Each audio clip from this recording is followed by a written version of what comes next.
আচ্ছা তুমি যে এত এত মানুষের থেকে টাকা ধার নাও, তোমার কি টেনশন লাগে না? আমার আবার টেনশন কিসের? যারা আমার টাকা ধার দেয় টেনশন তো তাদের। সন্দেহ আমি ঠিক নেই জন্য অবশ্যই সত্যি।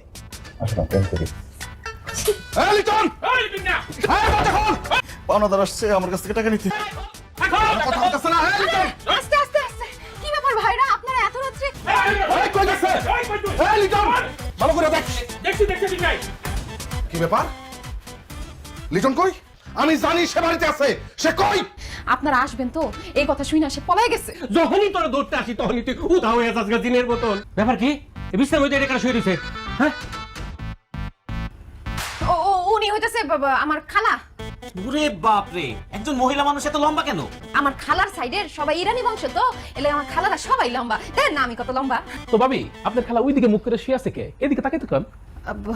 উনি খুব পর্দাশীল নারী, বেগানা পুরুষদের উনি মুখ দেখায়। আজকে বলছে বাসার চাচা নাকি ছাগল বিক্রি করবে আর সেই টাকা আমাদেরকে দিবে। আমেনার কাছ থেকে টাকা ধার নিছে। আমেনা আর তার জামাই আইসা জোর করে আজকে ছাগল নিয়ে গেছে গা। হায় হায় হায় রে, শেষ ভরসা আছিল ওই ছাগলটা। আমি নেই এই ছাগল ডলাই গেছে গা। এখন আমরা টাকা কেন আদায় করবো ক? কালকে তারে আমি আটকায় রেখা আপনাকে খবর দিমু, আপনারা আইসা হাতে নাতে তারা ধরবেন। আপনার খালা মুরবি মানুষ, ওনার একটু বইলা যাই না, এটা তো বিয়াদবি হয়ে যাবে। জি কিছু বলবেন খালাম্মা?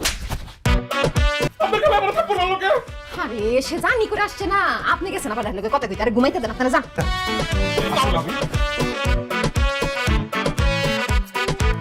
তুমি কি বললা ওদের যে কালকে রাত্রে আমার ধরে দিবা?